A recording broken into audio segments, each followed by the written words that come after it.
Well, hello, Spyder Wayne here, and today I'm going to talk about the annual maintenance on my Mini-Mate motorcycle pop-up camper.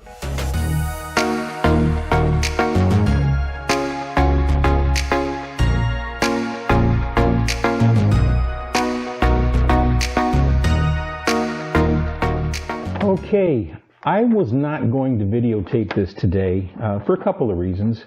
Number one, most of this maintenance is pretty basic, pretty simple, pretty boring.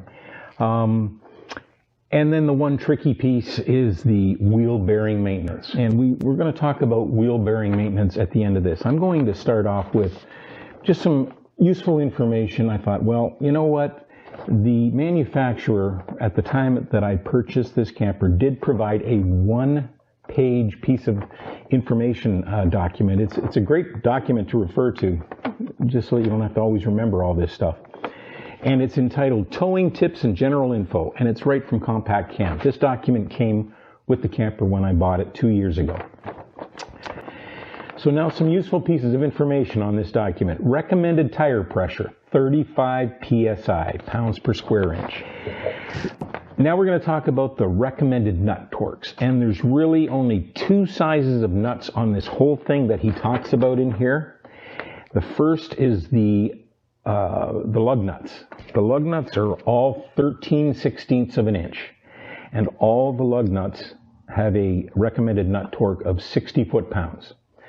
Then there's a bunch of others, and they are all 9/16 of an inch. So there's two on the front coupler. They're 9/16 of an inch. There's two on each of the jack stands, one on each corner, so there's 8 nuts and bolts holding those jack stands on. They're all 9/16 of an inch. And then there's 2 bolts holding the tongue of the trailer to the tub of the body. And they're 9/16 of an inch. All of those have a recommended nut torque of 30 foot-pounds. So that's real easy. And when you're removing the wheel, there's 5 plastic caps that need to be removed. Most of them I got off by hand. A couple of them I did need to gently use some alligator pliers just to wiggle them off. And then there's 5 lug nuts on each rim, both sides. And again, we'll talk about that in a few minutes, but what came off was not quite what I expected. It was mostly what I expected, but not quite what I expected. It does recommend that you check them every 500 miles thereafter. I'm not going to admit that I do that religiously every 500 miles. It does state to check your taillights at each fuel stop and rest stop. I do check my taillights and brake lights every time I take this out. Do I check it on every gas stop? Probably not. All right, so I've done all the basic nut torquing, basic maintenance of the easy stuff. I will be doing a little bit of other lubrication. So I have this WD-40 white lithium grease. What I use that on is the pivot points of the jack stands. So the 4 jack stands, one on each corner. And also there's 2 latches on the other side of the camper that have a pivot point. Just a little bit of spray on there just to keep them lubed up. Now let's talk about wheel bearing maintenance. So this was the reason why I wasn't going to video this, because I really don't know what I'm doing when it comes to wheel bearings. Never done it before. I could have flubbed this up so bad that somebody was laughing so hard that they split their sides and would need stitches and have to go to the ER, and I didn't want to be responsible for that. But a couple of things you can do without taking a hub off to get at least a hint that something's wrong with your wheel bearings is when you lift it up off the ground, which we'll do right now. So the way I lift these wheels off the ground is I just use the rear jack stand, and I use a thick screwdriver. There's a way that you just put it through, and you put some leverage. Lift it up once, go to the next hole. They showed me this at the time I picked up the camper. Lift it up again, and it's now off the ground. So as long as the wheel is spinning freely,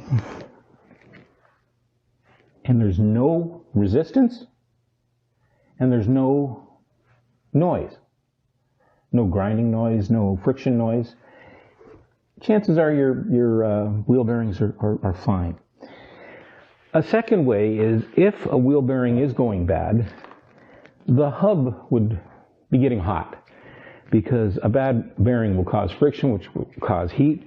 And the hub itself, if you were to touch the hub right after you were traveling for quite a few miles at speed, if that was really hot to touch, that's an indicator that you probably have a bad bearing. And the third way, and I got this gizmo this year, is so I can keep an eye on it when I'm traveling, because especially after I do the maintenance today, I'm not sure I'm going to have everything put back together right. I want to keep an eye on this. This is just an infrared, a cheap infrared thermometer. And so I'm going to keep an eye on the temperature of my hubs. Right now they're showing 69.8. And as I travel, I'll get to know what's normal. And as long as it doesn't get too hot, then I think I'm fine. So that's another way to at least monitor your wheel bearings without pulling everything apart. So now let's talk about what I have found and what has surprised me. And before we go over to the other side, at the time I ordered my camper, I also ordered a wheel bearing kit, one kit, which is good for one hub. I wanted to make sure I had the parts necessary, even though I wouldn't have had a clue as to how to do it. I at least wanted to have the parts with me. So this is what came with the camper, and I will put a picture up because there is an e-trailer sticker on this, but it came from Kompact Kamp. And in the kit are two bearings. They're identical. One's an inner, one's an outer. You've got the race for each bearing, the inner, the outer.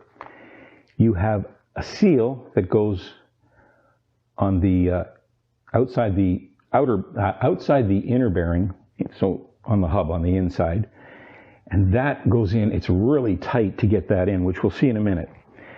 It comes with a cotter pin, so all the videos that I did see, when you go to take everything off, you need to remove the old cotter pin. They give you a new one to put in there.